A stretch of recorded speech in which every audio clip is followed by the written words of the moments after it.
En general, la idea de esta charla inaugural es un poco hablar de lo que va a pasar, lo que va a pasar estos 2 días. O sea, que voy a hacer un poco una van premier, ¿eh? Es como el tráiler de las películas, vamos a contarle cómo viene el tema. Y me inventé un crimen, si les parece. Traté de cometer un delito por ahí, a ver si me descubren. Ese es un poco el desafío del día de hoy. La idea es así. Cuando hablamos de identidad, y la ministra estuvo muy bien diciendo que la identidad no solo es los rastros que vamos a encontrar en la escena del crimen, levantar la manchita de sangre, el trocito de piel, o la saliva que quedó en el vaso, o algún tema que tenga que ver con una huella digital. O sea, sí, obviamente que vamos a seguir haciendo la identidad a través de las herramientas que la criminalística y las ciencias forenses disponen. Pero también habló la ministra de algo, habló de que la prevención y la predicción del delito y el saber quién lo va a cometer antes es también identidad. ¿Cómo hacemos la identidad de aquel que va a hacer algo? ¿Cómo hacemos para entender el perfilamiento de la conducta? ¿Cómo entendemos las herramientas que tenemos hoy para inteligencia artificial en la cual la robótica pueda detectar algo que a veces el ser humano, por falta de tiempo, por falta de capacidad o agotamiento. El agotamiento existe, o sea, uno tiene que hacer un perfil de un individuo y son horas de trabajar sobre un video, sobre una película, sobre imágenes o en un test que se le haga, mientras que los robots y las computadoras lo hacen sin cansarse. Entonces, identificar a una persona significa básicamente entender un poco que hay características individuales que son únicas. Y no son solamente la huella digital, por supuesto que lo es, pero esto ha evolucionado a buscar cosas nuevas en la identidad humana. Y hoy tenemos chips que me permiten sacar la identidad a través del ADN, o sea, hay la simbiosis de la electrónica con la vida, o sea, la biotecnología realmente hace cosas que no sospechábamos que se podían hacer.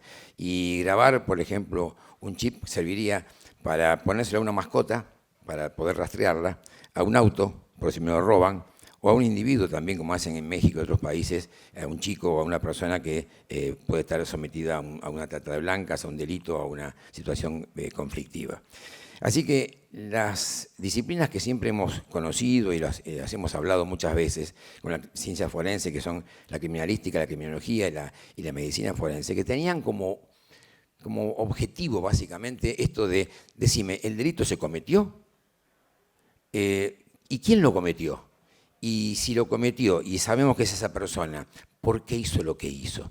Esto que de alguna manera estas disciplinas aunadas nos permiten estas respuestas, que sería el cómo, cuándo, dónde, quién y el por qué de lo que se hizo, ¿sí? Son ese rompecabezas que en cada delito quiero saber, entender y buscar las pruebas que me lleven después, cuando vamos a juicio, entender que el culpable es culpable y inocente es inocente. Esto que pareciera ser un tema de ciencia ficción, porque lo fue en su momento cuando se planteaba esto del precrimen, por ejemplo, y entender el quién va a cometer algo, hoy ya es una realidad. Y la realidad significa que hay métodos asociativos que tienen que ver no solo con como hablábamos recién, la odrología forense, que trajimos acá hace 3 o 4 congresos. Después hablamos de nanotecnología para sacar ciertos rastros. Hablamos también, decíamos, de temas que hacían a la codificación genética de un individuo y hacer una base de datos para sacar una base de datos, por ejemplo, de condenados por violación. Ya eso es una realidad. ¿Qué viene ahora? Bueno, si me permiten, les contaré un poquito qué es lo que se viene. Mostraremos un poco cómo hacemos para tener certeza de identidad a veces de cámaras, a veces de seguir un Twitter o seguir un Instagram o seguir algo que nos va a permitir llegar a quién. Siempre tenemos que seguir con las reglas del arte. Y esto que es nuevo también, y desde Justicia estamos haciendo mucho hincapié en que hay un proceso de investigación criminal y ese proceso tiene que ser adecuadamente llevado adelante a través de un método inductivo, que sería estadística que hacemos a través de lo que podemos conocer, hablamos de qué tipo de crimen y cómo se comete el crimen y quiénes lo pueden llegar a cometer. También tenemos métodos deductivos que busquen esas pruebas que queremos llevar a juicio, o sea, deductivamente, método científico y llegar a saber qué es. Pero también decíamos que nunca nos olvidemos en el proceso de investigación criminal el juego didáctico que es el método aductivo. ¿Qué me falta o qué me sobra? ¿Qué perdí en esa investigación? Por ahí perdí algo porque fue ignorancia, negligencia, no supe pedir una pericia, o tal vez me agregaron algo o se perdió algo. Siempre sabemos que puede haber pruebas agregadas para distorsionar el delito. Pueden ser cosas, alguien que ha borrado en la escena, quiso hacer ese crimen perfecto y borró un montón de elementos que por ahí me faltan para poder armar ese rompecabezas en la investigación. Entonces, todo esto llevado ahora a las ciencias forenses que aunadas trabajan con diferentes disciplinas, y desde justicia que hicimos, decir, bueno, mira, estas son las disciplinas, las hay trabajando con la Corte de Ley, haciendo lo que llamamos el foro de Corte de Ley, ciencias forenses, lo que nos van a dar es esta posibilidad de tener herramientas que permitan esas respuestas, cómo, cuándo, dónde, quién y el por qué. Y estas disciplinas hemos definido que va a haber una prueba pericial buscada, que nos llevó también años, acá en congresos que hemos hablado, hemos traído gente que hablaba de la prueba pericial, de la prueba científica, hemos traído gente que habló de la prueba tecnológica. Bueno, ahora se ha puesto en blanco y negro. Hoy sabemos que estas disciplinas tienen cada una su propio peso y cada una tiene que ser discutida y llevada a juicio con el conocimiento de los usuarios de esto, que serían las fuerzas de la justicia, en esa administración de justicia, saber cómo pesa cada una de estas pruebas. La prueba pericial obviamente va a estar dada por ciencias que tienen que ver con la medicina, la sociología, la psicología, la criminología, la grafología, la caligrafía, filosofía, antropología, biología, etc. La prueba científica es la que siempre estamos hablando, como decía la ministra, de la prueba que encontramos en la sala del crimen. Esa manchita de sangre, ese ADN que puedo sacar de un tejido, esa huella digital, aquello que simplemente 2 más 2 es 4.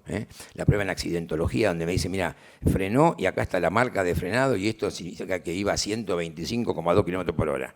Bueno, esas pruebas físicas, de ingeniería, de química, de toxicología, son las que nos van a dar la prueba científica. También está la prueba tecnológica, que es la nueva prueba que hoy cuenta la justicia para poder también resolver crímenes. A veces se resuelven con una sola de las ciencias. Solamente falta por ahí una, recuerdo un caso hace poco donde alguien secuestró un teléfono y el teléfono de este delincuente tenía todas las fotos de los objetos robados. O sea, todo lo que robaba sacaba una foto para tener un recordatorio, un coleccionista. Bueno, era espectacular. Con ese teléfono teníamos todas las pruebas necesarias para saber de qué culparlo. Pero no siempre es tan fácil, a veces se complica un poco más. Entonces, hoy tenemos rastros papiloscópicos que sabemos que son realmente fundamentales, los rastros biológicos, obviamente también lo son, los no biológicos, el rastro de pólvora, ese elemento, por ejemplo, caligráfico, grafológico que podemos también sacar, o también rastros, por ejemplo, como heridas o eventualmente tatuajes.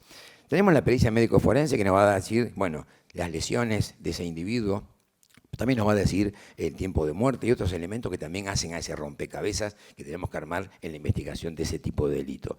Y los datos toxicológicos, para entender un poco si ese femicidio se llevó a cabo a través de un individuo que estaba borracho, que estaba drogado, que estaba bajo la acción de algún tipo de tóxico. O también en un asesinato, en un hecho criminal o en un simple suicidio. También estos elementos son hoy muy importantes a la hora de decir quién. A veces encontramos un individuo muerto sin ningún tipo de identidad y no tenemos nadie que lo busca, sin embargo, a través de lo que ha consumido podemos saber quién es, porque podemos llegar inclusive dónde consiguió el elemento y cómo lo consumió. Y las técnicas de investigación biométricas que han ido avanzando a pasos agigantados. Hoy el tema de reconstrucción de rostros, el tema de identificación de rostros y el tema que tiene que ver, por ejemplo, con las microexpresiones, para entender qué estás pensando en este momento, también es importante y son pruebas interesantes. Y tenemos, por supuesto, los rastros de la conducta. En la conducta humana también podemos hacer no solo prevención, también predicción, ¿sí? Y estas pruebas periciales del comportamiento humano son elementos importantísimos, que van desde la autopsia psicológica hasta los test, por ejemplo, un chico abusado, violado, o que ha tenido, en el caso de trata de blancas también, el tema de cómo podés entender no solo la persona que ha sufrido el delito, sino quién cometió ese delito sobre esa persona, porque el modus operandi, cómo llegó, cómo lo abordó, también es parte de la identidad del delincuente. Hoy el perfil genético, sí, hemos hablado en este congreso, en congresos anteriores hablamos del perfil genético a través de la huella genética, que primero hablábamos de los 12 pelos, hablábamos en su momento de ciertas cantidades de sangre o de semen encontradas en la víctima para poder llegar al individuo, al que perpetró el delito. Pero hoy tenemos que se suma al ADN nuclear también el ADN del cromosoma Y, en caso de paternidad discutida, y también el mitocondrial, en caso de antropología forense. Acá, uno de los casos más emblemáticos en Argentina que se logró a través de esto fue las monjas francesas que habían sido secuestradas oportunamente y que se pudo llegar a la identidad de una de ellas a través de lo que significaría el ADN mitocondrial con parientes que estaban en Europa. Entonces, esto también se va sumando ahora a nuevas herramientas que la genética provee, porque también avanza a sus agigantados y las computadoras también avanzan. Entonces la inteligencia artificial, los chips famosos que les comentaba, y a eso sumémosle todo lo que tiene que ver con la genealogía genética, son dos elementos que permiten el fenotipado del individuo a través de una simple muestra encontrada en la escena del crimen. Saco el rostro del individuo simplemente con una mancha de sangre, la cara de esa persona que dejó ese rastro biológico. Y si no tuviésemos nada de eso, y nos quedan temas también que tienen que ver con los parientes. O sea, tengo un elemento sacado en la escena del crimen y quiero saber si no está en la base de datos, tal vez puedo encontrar algún pariente de él digamos, con el cual pueda llegar a este individuo. Entonces hoy tenemos la huella digital papiloscópica, la huella del perfil genético, la huella de la voz, la huella olorosa, los patrones faciales, la huella del iris, la huella del perfil psicosocial, todo lo que sea de la conducta, y otras biométricas, térmicas, rugoscópicas, dentales, o sea, la lista es larga. El no poder llegar a quién cometió el delito, hoy es como decir, mira, no hiciste nada. Hay tantas herramientas para llegar al quién que no podemos decir que no llegamos a quién fue el que cometió el delito. O porque no lo hacemos, o porque realmente no hemos aprendido nada todavía de las ciencias forenses. ¿Y qué se suma a esto? Y se suma también, ahora tenemos las huellas informáticas. Nadie deja,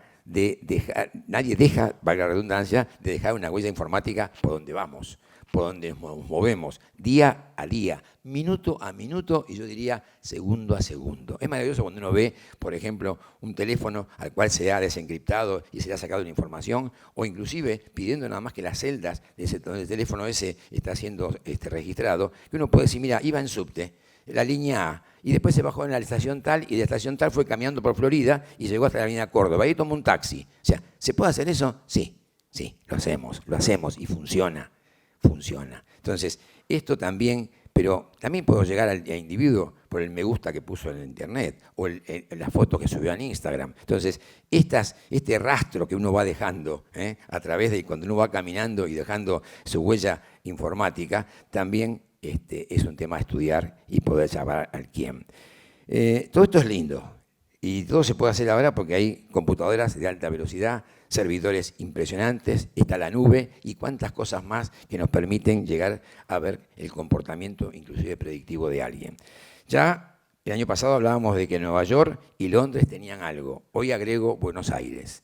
Hoy Londres, Nueva York y Buenos Aires emplean tecnología de reconocimiento facial y detección de matrículas de autos. Esto es en Buenos Aires y también en varias provincias de Argentina ya también lo tienen. También tenemos que la inteligencia artificial nos permite integrar esto al celular, inclusive del policía que está en la calle, y se lo van diciendo a tiempo real. En el momento que el tipo llegó a la estación y ahí lo detectaron, él al mismo tiempo tiene en su teléfono la información. Lo he visto y funciona, ¿sí? Por supuesto que tiene teléfono cargado, si quedó sin batería estamos en el horno, ¿no? Pero bueno, en general hay que tenerlo cargado. Esto que nos permite la robótica llegar a esto que decíamos, que podemos predecir antes que suceda. Lo dijo la ministra y lo decimos nosotros porque realmente estamos convencidos de que se puede. ¿Y qué sería? Bueno, sería el famoso Black Mirror o Minority Report que vimos tantas veces de la película que nos encantó y decíamos, sí, pero ¿sabés qué pasa? Es todo fantasía. Y sí, las chicas que están mirando ahí al chaboncito como es que dicen ustedes, tan bonito, haciendo todo eso en la pantalla, parecía que, bueno, era fantasía real. Bueno, hoy esto funciona. Y funciona, y piensen en este ejemplo simplemente. Este muchacho mató a un montón de compañeros y amigos profesores en su facultad. Entró con una A15, entró, mató, ¿sí? Y lo hizo sin ningún empacho. Y tomó un Uber para llegar hasta ahí. Se tomó el Uber, se bajó con el Uber en la facultad. El señor de la vigilancia de la facultad lo vio, dijo, lo conozco, me parece que era un exalumno. Dice, medio revoltoso, va a ver algo. Y inclusive tomó la posta para decir, cuidado con este muchacho, pero ya cuando lo dijo era tarde, ya había matado a un montón de compañeros y a un montón de profesores. ¿Qué pasaría como dicen los americanos, what if? What if si yo tengo en el taxi Uber una cámara, con cualquier taxi obviamente, ¿no? Pero digo el Uber porque lo llevó un Uber a este señor. Pero por ahora no hagamos lío, porque por ahí están todos con el tema de los, que sí Uber, sí, no, Cabify sí, el otro no sé.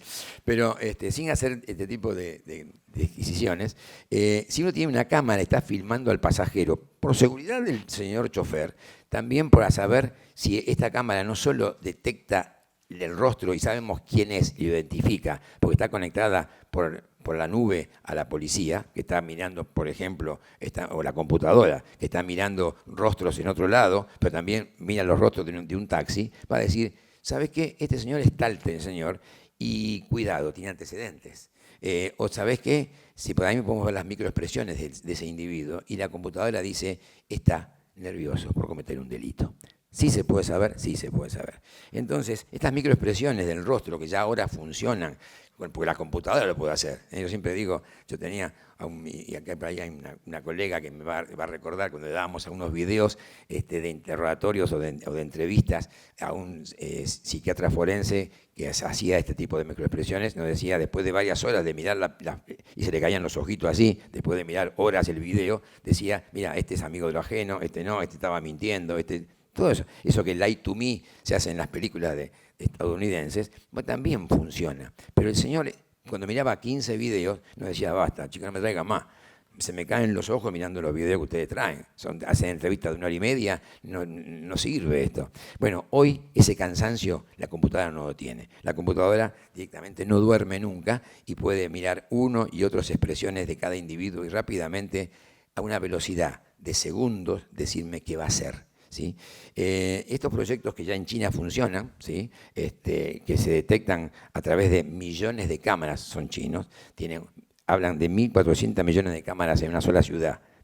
No sé cuántas cámaras deben tener, pero no, 140 millones, perdón. 1.400 los millones son de chinos, pero 140 millones de cámaras. Acá tenemos 300 cámaras. Y ya estamos contentos, imagínense, con 14 millones de cámaras. Lo que hacen es, por ejemplo, simultáneamente en una cancha de fútbol, en una manifestación, entender bien la computadora, al mismo tiempo registra todos los rostros y al mismo tiempo dice qué van a hacer. ¿Quién es? ¿Quién es? Si está prófugo o no está prófugo, si es un delincuente o no es delincuente, pero también nos va a decir qué es lo que va a hacer, si va a tirar una piedra, si va a estar enojado, está alegre o qué le pasa.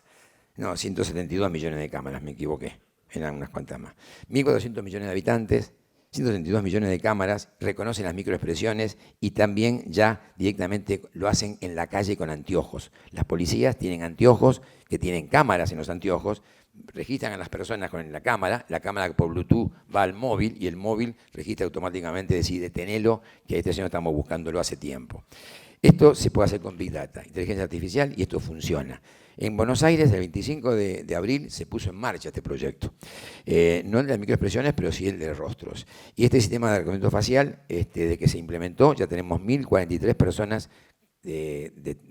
digamos, reconocidas, y de las cuales 174 ya quedaron presas. O sea, teníamos miles de personas buscadas, 46.000 personas buscadas, y años buscándolos y no los encontrábamos. En pocos meses ya tenemos un gran resultado con este sistema. 300 cámaras, 25 de abril, funciona. Acá tienen la foto de dónde está haciendo el videovigilancia. Y también la base de datos que está provista por la gente del CONARC, que sería el Consulta Nacional de Rebeldías y Capturas, tiene una base de datos que obviamente no está depurada, todavía hay algunos errores, algunas fallas. Han escuchado por ahí que alguien detuvieron y que era inocente, o por lo menos había caducado la búsqueda de este señor porque había prescripto su delito. Bueno, eso puede pasar, pero más vale encontrar y tener un falso positivo que no tener ningún positivo y no tener a nadie encontrado por este tipo de delincuencia. Acá tienen el más cómico de todos los casos. Este señor saludó a la cámara.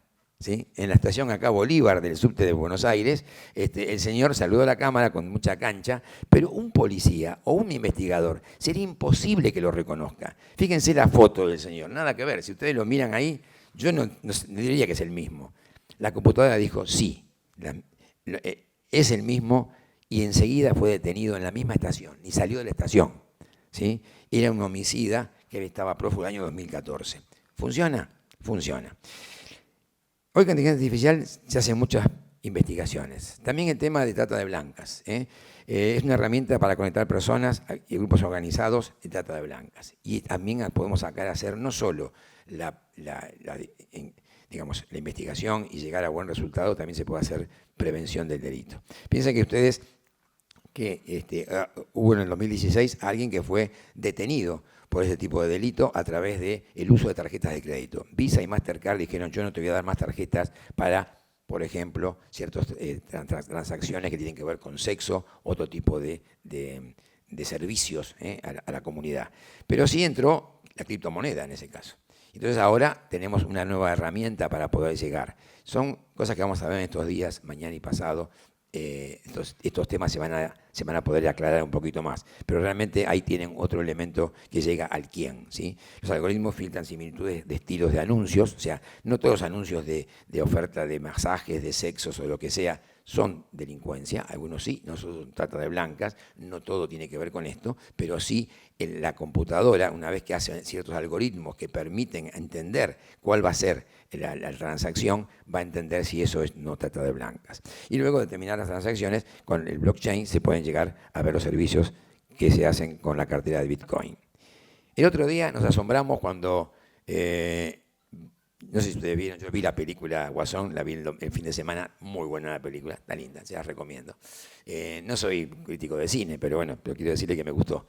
¿Y qué me gustó también? Me gustó que era una película en la cual había una preocupación en Estados Unidos en su estreno, que se estrenó simultáneamente el mismo jueves y viernes acá en Argentina y en Estados Unidos. En el momento de estreno, el peligro ¿cuál era? Que pasara lo que había pasado años atrás cuando se estrenó la película de Batman, en la cual en el cine entró un señor vestido de Batman y dijeron, mira qué bien cómo promueven la película, los muchachos acá traen actores que se mimetizan con el público, y sacó un arma y mató a un montón de gente. Este Batman que masacró en el estreno de 2012 tuvo 12 muertos y 59 heridos, creo que fueron, en esta ciudad de Arkansas. Y esto, cuando se va a estrenar Guasón, dijeron los muchachos del FBI, cuidemos todo esto, fijémonos que nadie vuelva a hacer esto. Hicieron justamente un montón de análisis de inteligencia artificial y en un momento dado encontraron a alguien que estaba amenazando con esto, que se iba a hacer una masacre en un cine de California. ¿Y quién era el que lo estaba haciendo? ¿Cómo llegaron al quién? ¿Quién estaba retosando con este chiste que podía ser cierto o podía ser como acá en Buenos Aires, bien que tanto hay alerta de bomba en los colegios para no tomar examen, ¿viste? Los chicos tienen examen, alerta de bomba y ese día tienen examen. Bueno, podía haber sido un chiste, puede haber sido real. El FBI llamó a la Embajada de Argentina, la Embajada de Argentina habló con el Ministerio de Justicia, el Ministerio de Justicia habló con los jueces porque tenían rastreado que la IP que estaba haciendo esos chistes estaba en Córdoba, y eran 2 jóvenes en Córdoba que estaban haciendo este tipo de amenazas. La División de Inteligencia Antiterrorista de DIA de Córdoba hizo el allanamiento a través de un juez y un fiscal que hicieron el trabajo de pedir allanamiento. Llegaron al domicilio y encontraron sus computadoras y que estaban haciendo desde allí el tema de la amenaza. Hoy están no detenidos, porque no es un delito en el cual se da prisión preventiva, pero sí están acusados de lo que llamaríamos intimidación pública. Llegaron al quién. El quién que estaba en el sur del continente americano. O sea, se puede. Y también se puede ver los fraudes, por ejemplo. Van a haber varios fraudes mañana y pasado, también se van a hablar de estos temas. Los fraudes que tienen que ver desde, por ejemplo, aquellos que tienen Tinder o algunas aplicaciones para conseguir novio o novio, ¿sí? Que acá ya hemos visto que tienen varias connotaciones delincuentes y criminales. Acuérdense de aquella chica que fue golpeada casi hasta morir por un señor, un médico, que por Tinder la accedió a que viniera a su casa y en su casa, drogado con crack, la golpeó casi hasta matarla. Estas cosas pueden pasar, sí. También trata de blancas a través de Tinder y Facebook y otro tipo de redes. Pero también hay estafas. Y la estafa, por ejemplo, por la cual ahora Match Group, en Casa Matías, está aplicando una demanda a esta gente, a Match Group. ¿Por qué esta demanda? Porque estaban inventando citas o inventando match. Es decir, mira, tu perfil en Tinder le gustó a 12 chicas y vos te pones chocho, ¿sí? ¿En serio? Y te dice, si querés verlo, esas dos chicas, pagame $2 por mes, que no es mucho. Por $2 quiero ver qué chica me sigue. Y la chica te seguía después. Vos decías, pagabas $2, te conectabas con la chica y la chica te decía, sí, te vi, y vos seguís hablando con ella, pero era un robot. No era una chica, era un hermoso robot o robota, no sé cómo será, que te seguía la charla. Vos seguías pagando, nunca te encontrabas con el robot, porque la verdad que no iba a ser muy divertido, pero te afanaban plata. Entonces, también cayeron los muchachos, también se puede. O sea, también los fraudes se pueden detectar a través de las redes e inteligencia artificial, ¿sí? Entonces, les decía el perfil genético, vamos a hacer este ejercicio. El perfil genético dijimos que nos permite llegar al quién.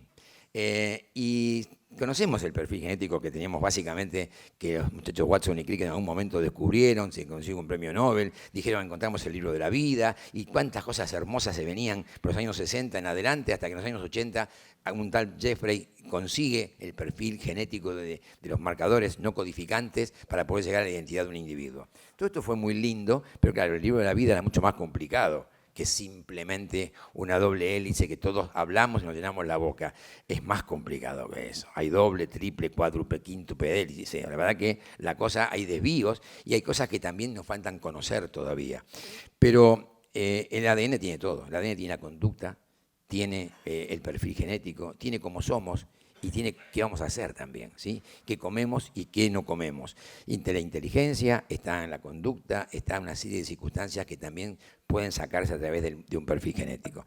Cada cromosoma tiene un montón de información, ya los investigadores, los genetistas la saben y podemos empezar a elegir qué hacer sobre el individuo. Estos cromosomas son un montón y cada uno de ellos tiene cosas específicas y que todos conocemos en dónde están, que nos describen cómo somos. No somos todos iguales, siempre decimos, no va a haber nadie en el planeta Tierra que sea como nosotros en todas las 4 millones de años de humanidad, ni hasta que se extinga la humanidad va a haber nadie como nosotros. Somos individuos y realmente eso es importantísimo. Así como está el gen de la infidelidad, sabemos hoy si es infiel por un gen, también los hombres y las mujeres pueden serlo, ahí son genes diferentes en el hombre y la mujer. También está el gen del suicidio, que son, realmente ustedes piensen, son conductas que vienen de genes que producen sustancias, mensajeros químicos que hacen que yo me ponga contento, me ponga feliz, me ponga triste, cometa un delito o sienta voces que me dicen matá a aquel otro, ¿sí? Todo eso está ya como una predisposición genética. Por supuesto que la conducta va más allá que solamente lo que tengo grabado en los genes. También está el medio ambiente, está lo que he sido educado y todo lo que me ha pasado desde que me nací hasta que llegué a cometer el delito. Pero ustedes piensen que en Estados Unidos, en el año 94, una chiquita que fallece, que se llamaba Megan Canca, muere violada, asesinada por un señor que era un vecino de ella. Ahí se abre un panorama para el mundo de las ciencias forenses diciendo, ¿tengo derecho a saber quién es mi vecino? ¿Tengo derecho a prevenir mi familia, a hacer que no le pase nada? Porque si yo veo gente por la calle que es delincuente, por lo menos saber quién es el delincuente. Bueno, no es fácil saber todos que son delincuentes, pero por lo menos sí a los violadores, porque están siendo condenados, y si son condenados, y a veces sabemos que hay un perfil genético en el cual pareciera ser que reinciden, en ese caso, ¿por qué no saber y tener un banco genético de ellos? Y la ley Megan comienza con esto, comienza con pedir a la población que se autorice por esta ley, la posibilidad de que todos los padres y todas las familias sepan realmente en su barrio quiénes son los violadores. Para darles un dato, en Buenos Aires tenemos 40.000 manzanas. 40.000 manzanas. Se habla de hay 10.000 violadores. O sea, hay uno cada 4 manzanas. No todos son violadores que están por la calle. Muchos son violadores intrafamiliares, obviamente, pero están, ¿sí? Entonces, conocerlos podría ser interesante. La ley Megan lo que hizo fue tener una aplicación, que ustedes les invito a entrar, se llama Family Watch, Watchdog, para ser exacto, es el perro que mira a la familia, el perro de la familia que mira, sería algo así. Entonces ustedes entran, ponen su calle, por ejemplo acá les puse la calle en Miami, una calle que sería cerca de un shopping que se llama Aventura, el Aventura Mall, y allí si yo vivo por ahí, tengo un montón de señalizaciones que me dicen, por ejemplo, si tengo cerca, depende de los colores, si tengo alguien que es un violador, si es alguien que es un secuestrador, si es alguien que tiene una batería de asaltos sexuales, o es alguien que simplemente ofende de otra manera, insultando, diciendo, tocando, lo que sea. Y si yo cliqueo donde yo quiero, en mi barrio, en mi cuadra, cliqueo lo que está allí, automáticamente me dice la cara del señor, qué cometió, qué delitos cometió, cómo es el señor. Y esto hoy funciona ya del año 94 en adelante. Pasaron los años y ¿qué hizo Estados Unidos? Cuando esto se aprueba como ley, se agregó el famoso CODIS, o sea, la base de datos genética de todos aquellos que han sido condenados con sentencia firme de lo que han cometido. Este CODIS, obviamente que ya se ha ido ampliando a muchos países, ¿sí? Hoy tenemos muchos países que lo contienen, más de 160 países. Pero en el 2002 aparece algo nuevo en la investigación criminal. Un caso emblemático fue este señor que se llamaba, no me acuerdo el nombre ahora, pero Walter, póngale Walter primero, que es el de la izquierda, Walter segundo, el de la derecha, y un Walter tercero, que era el nieto. Los tres, el primero estaba en la cárcel por violador, había violado y matado a alguien, y el segundo estaba siendo estudiado por la policía porque había denuncias de que podía ser alguien peligroso, ¿sí? Nadie, la policía nunca llegaba a nada, nunca tenía ninguna prueba de nada, hasta que finalmente encontraron algunos cadáveres más. Algunos eran justamente amiguitas del nieto del primer señor, o sea, de Walter III, por decir así. Su hija la usaba para conseguir más nenas, para que sean violadas por él y por el padre. O sea, teníamos que el abuelo era violador, el padre era violador y el nieto también era violador. Se preguntaron, ¿tendrá que ver algo la genética en esto? Bueno, obviamente que hay una parte sí y una parte no. No podemos decir que la genética me condiciona a ser lo que soy, pero hay una parte que sí que está en lo racional y hay una parte que está en lo animal.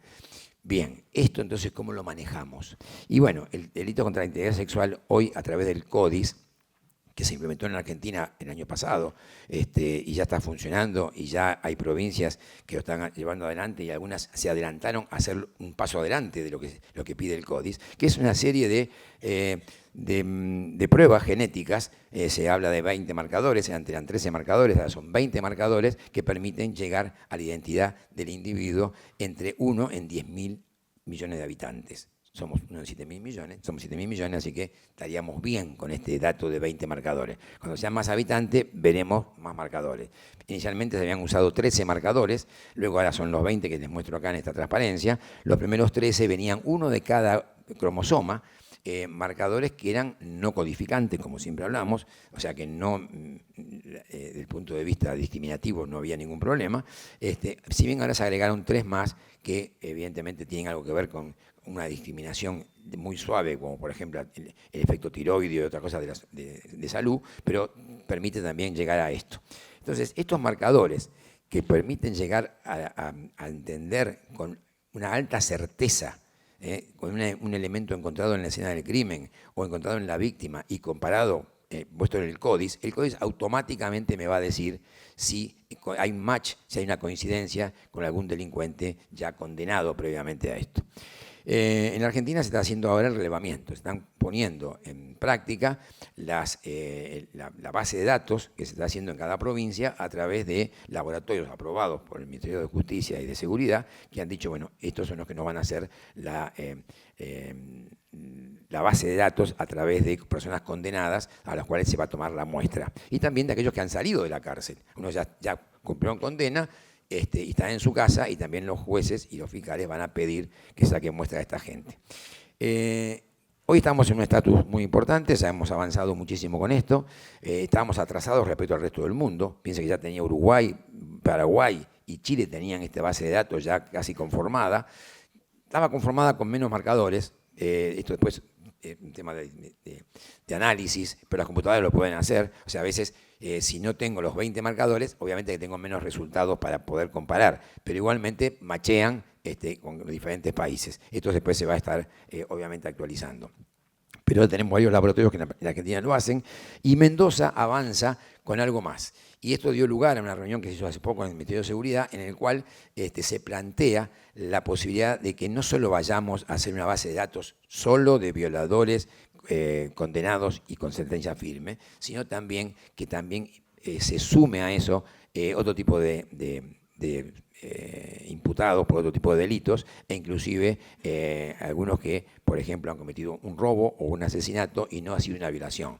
Porque, ¿qué pasa? También muchas veces no es que el delincuente es exclusivo. Yo me especializo en violaciones y no hago robo. No, a veces el delincuente hace todo junto, ¿sí? A veces puede violar, puede asesinar o puede robar. Por lo tanto, también es bueno tener en la base de datos todo tipo de delincuente. Pero también se sumó en Mendoza que han agregado a los peritos, han agregado a los fiscales, a todos aquellos que también intervengan en la investigación criminal, porque también puede ser que a veces podamos tener una contaminación de las muestras sacadas en la escena del crimen y eso también sería rápidamente descartado y no estamos buscando a alguien que está dentro de nosotros. Así que el potencial del CODIS es muy grande. Creo que una vez ya lo conté en otra charla del año pasado, lo habíamos mencionado, pero hace a la secuencia de esta charla, porque este señor, por ejemplo, que había violado a una chica en Nueva York, tuvo prófugo 32 años prófugo, la muestra quedó guardada en la fiscalía, nadie la perdió, de la persona violada, pero años después, 2 años después, va a comprar un arma en otro estado, en Georgia, y cuando va a comprar el arma, salta que es un prófugo de la justicia. Y bueno, lo que hacen es tomarle la muestra y machearla con la muestra de hacía 32 años. Y dio bingo, ¿vieron cómo dicen? Bingo, coincidió. Genial, dijeron todos. Gran noticia para los diarios, 32 años la bombacha guardada y la encontraron al violador. Era una noticia espectacular. Era muy pobre la noticia, ahí tengo una amiga periodista por ahí, muy pobre esa noticia porque había algo más atrás de eso. ¿Y qué había? Cuando lo meten ya claro, condenado ahora por el delito de violación de 32 años atrás, meten su muestra en el CODIS. Y cuando ponen la muestra en el CODIS, bing, bing, bing, bing, ¿qué pasaba? Este señor era nada más ni nada menos que el violador de Silver Spring en California. Había violado a 22 mujeres libremente y nunca había sido detenido y no estaba en la base de datos, nunca tuvo base de datos. Pero sí ahora cada víctima que tenía el material biológico aportado al CODIS coincidió ahora con este señor. Fíjense ustedes el potencial que tiene este material. Este es el CODIS. Pero ¿qué pasa si yo no estoy en el CODIS? ¿Qué pasó cuando en Carolina del Norte, en el año 2006, un señor violó a 6 chicas, 6 personas, se llamaban el violador de la calle, ¿cómo era? Ramsey, la calle Ramsey, y este violador de la calle Ramsey violaba y un día desapareció, nunca más violó, y tenían, sí, el perfil, digamos, del retrato hablado de las víctimas, de cómo era un hombre blanco, esta característica, tenían unos datos, pero no había nadie sospechado de este delito, y el caso se cierra en 2008 prácticamente. En 2016 alguien dijo, lo abrimos de nuevo, ahora tenemos nuevas herramientas, nuevas técnicas, ahora tenemos el fenotipado del rostro. Podemos sacar el rostro de este individuo a través de las muestras que tenemos de las 6 víctimas. Y así hicieron un rostro. Sacaron el color de ojos, sacaron del ADN, sacaron el color del cabello, le pusieron pelo, sacaron pelo, dijeron tantos años, 10 años después, por ahí el tipo se quedó pelado ahora, por ahí se dejó la barba. Y bueno, sacaron unos rostros. Y estos rostros aparecen a través de simplemente un perfilamiento fenotipado del rostro que hacía el ADN. Y nadie lo conocía tampoco. Es como ustedes van al aeropuerto de una provincia y hay un montón de fotos que dicen están buscadas estas personas desaparecidas. Y uno mira, y no conozco a nadie, que yo no puedo decir nada. ¿Sí? Bueno, acá nadie conocía a este señor, que lo hicieron más gordito, más flaquito, con pelo, sin pelo, y quedó ahí. Y alguien dijo, no, ¿se puede algo más? Y sí, ¿qué otra herramienta tenemos ahora? Y tenemos la genealogía genética. ¿Qué sería? Y todos tenemos algo parecido a nuestros parientes. Entonces, tal vez no esté el perfil genético del señor que cometió el delito, pero tal vez esté el perfil genético de un pariente de él que se parece, un hermano, un primo, el padre o la hija o el hijo, alguien que tenga mucho de él y llegamos a este señor y después de ese llegamos al quién, que no tenemos el dato en la base de datos. Y así fue que triangularon para descubrir personas de interés con la computadora. O sea, la inteligencia artificial nos permitía triangular, buscar y buscar. Y esto así hicieron ellos y llegaron a este señor. Y acá apareció el señor de la calle Ramsey. Lo tuvieron y vivía a pocas 12 kilómetros de donde cometía los delitos. ¿Por qué dejó de cometerlos? Nunca nadie va a saberlo. Habrá que entender su conducta criminal y ver su perfilamiento por qué un día dejó de hacerlo. Pero se llegó a él casi 10 años después. O sea, otra nueva herramienta.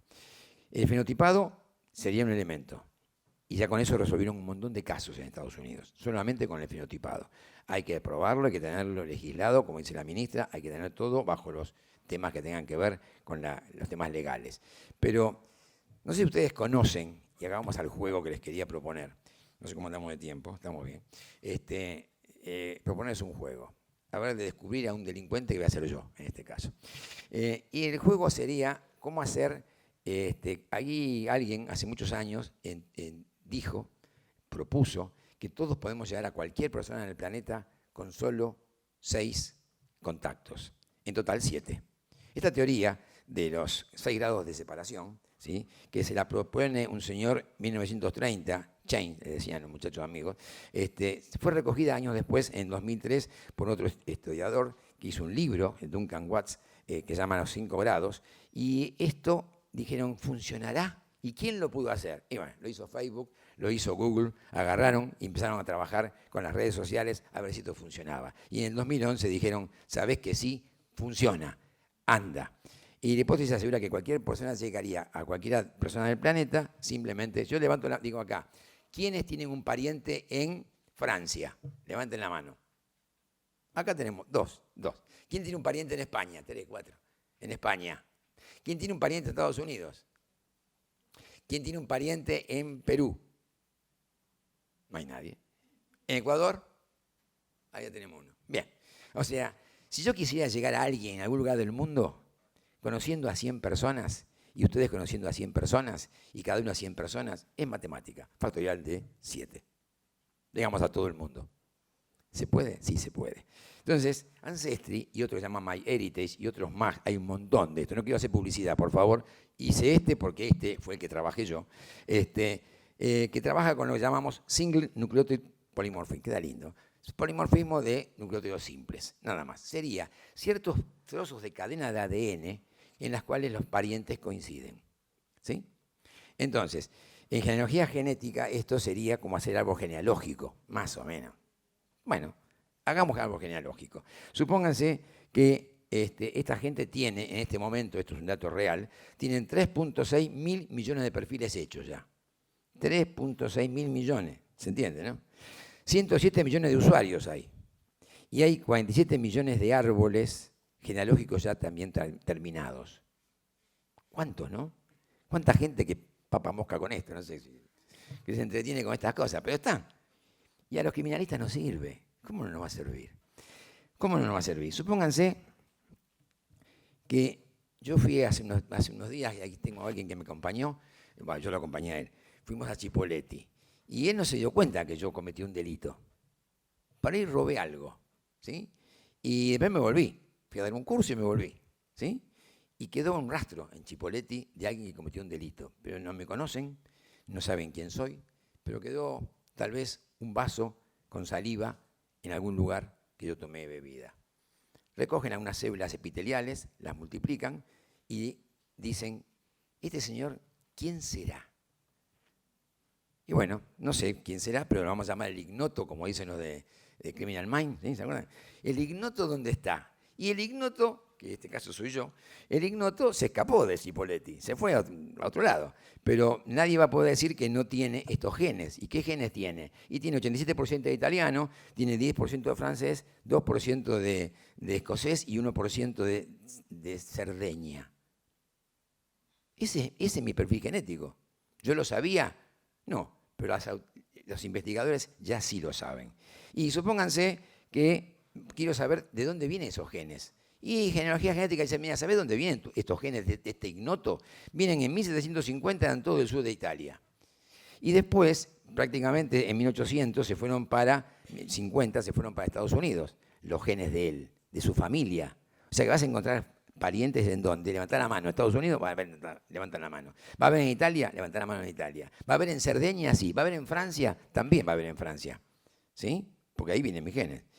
Y siguieron avanzando, ya no solo están en algunos países, también llegaron a Sudamérica. ¿Y están en dónde? Y bueno, el árbol me dice, ¿sabés cuántas parientes tiene este tipo ignoto, que no sabemos quién es? Tiene 5.838 parientes.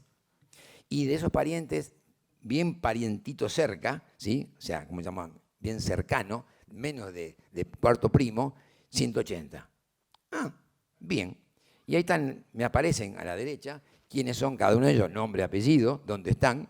Yo ni los conozco, pero el ignoto tampoco los conoce, pero sí lo conoce la genética. Y me dice, mira, seguí macheando.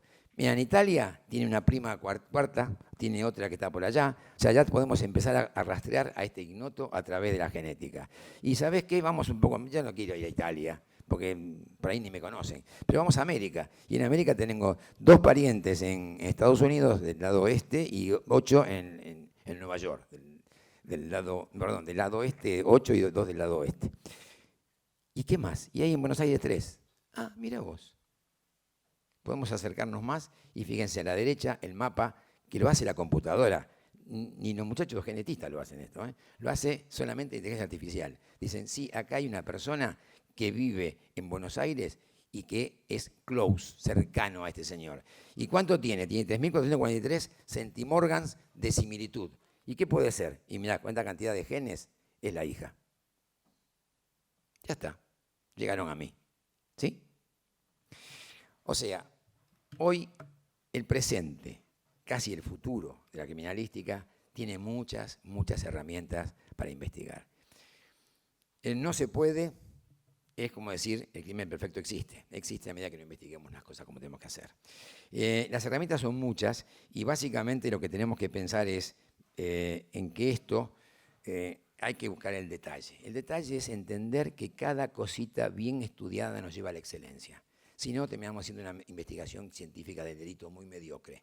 En la medida de que usemos las reglas del arte, inductivo, deductivo y abductivo, bien como corresponde, una buena gestión. Y acá también dijimos una vez, y para que no diga la ministra que yo le estamos haciendo copia de algo, pero acá hablamos hace muchos años de la calidad en la justicia, ¿sí?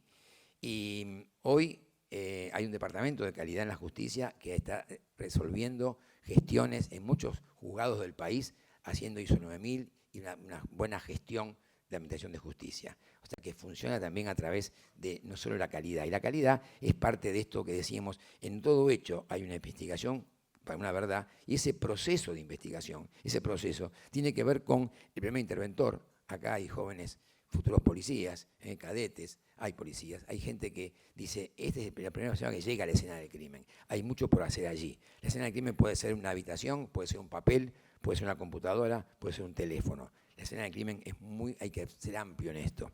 Pero también hay un director de investigación que va a ser el fiscal o que va a ser la persona que realmente encare el trabajo de investigación con los criminalistas, que puede ser la gente coordinadora de escena del crimen, o los investigadores del Poder Judicial, si es una policía judicial. Bueno, van a tener que tener elementos para poder plantear estos puntos periciales y qué diseño de experimentos hago para llegar al quién. Para llegar a quién cometió el delito o cómo fue cometido el delito, ¿sí? Investigadores, peritos van a ser parte de todo esto, cada uno con sus incumbencias, cada uno con sus responsabilidades y con su conocimiento para hacer esta investigación. Y cuando vemos esto, podemos hacer un listado y fíjese que la investigación puede ser redes sociales, telefonías, AFIS, IBIS, CODIS, biométricas, bases de datos públicos, motores de búsqueda de todo tipo. O sea, hoy esto es un tema apasionante para la investigación criminal porque tiene muchas aristas y mucha gente que trabaja en equipo haciendo que esto, cada uno aporta algo a este tema. Hablábamos el año pasado y seguimos insistiendo con un sistema integral de inteligencia artificial que nos permita la investigación criminal. Este sistema es muy simple, no es muy complicado, simplemente tenemos que ponerlo en marcha. Lo llamamos CIATIC, acá desde el COLTIC, porque así empezamos con el COLTIC en su momento y el TIC nos sigue quedando lindo para poder usarlo. Pero significaría investigación a través de todo lo que es inteligencia artificial. Y básicamente sería poder tener la escena del crimen digitalizada. Hoy hablamos de pronta respuesta, fotos, videos, planimetrías, escáner, drones. ¿Cuántas cosas usamos hoy para la escena de delito? Todo eso se puede digitalizar. Todo va a la computadora, todo va a la red, todo va a la nube. A eso súmenle los trabajos que tengamos que ver con informática, todo lo que tiene que ver con laboratorios. Lo que hagamos en el laboratorio también se puede. Hoy un cromatógrafo, un microscopio, está también compuesto, tiene una computadora al lado, con la cual se puede digitalizar todo lo que haga el microscopio, todo lo que haga el cromatógrafo, lo cual también va a la red. Y la inteligencia artificial compara datos, nada más que eso, hace algoritmos de este tema. La autopsia, hoy hablamos de virtuopsia, autopsias virtuales, autopsias que se hacen con escáner, con elementos que no solamente es abrir el cadáver, o sea que hay también otros elementos que se pueden sumar a todo esto digital. Las redes sociales, obviamente, el tema de las partes biométricas, reconstrucción de rostros y lo que sea, y, por ejemplo, todo lo que sea microexpresiones, y sumado a eso, el CODIS, que es una gran herramienta, el IBIS y el AFIS. Si todo eso lo ponemos interconectado con un sistema global, con un sistema inteligente para tomar datos, sí que decimos, como decía la ministra, no solo tenemos posibilidades de combatir el crimen, también podemos prevenirlo. Y lo más interesante, que podemos hacer predicción del delito. Esto realmente sería útil de hacerlo. Estos días que nos siguen, mañana y pasado, hay muchos expositores que nos van a desasnar en este tipo de posibilidades, qué otras herramientas hay y cómo se funcionan las herramientas de todo tipo. Van a haber fraudes, van a haber cibercrimen, van a haber temas que hacen a todo esto que estamos hablando de llegar al quién cometió el delito. Y tal vez, como decía la ministra, tratar de que no ocurra. No va a haber estadísticas de lo que no ocurre, pero bienvenido sea. Bueno, gracias y nos vemos mañana si Dios quiere.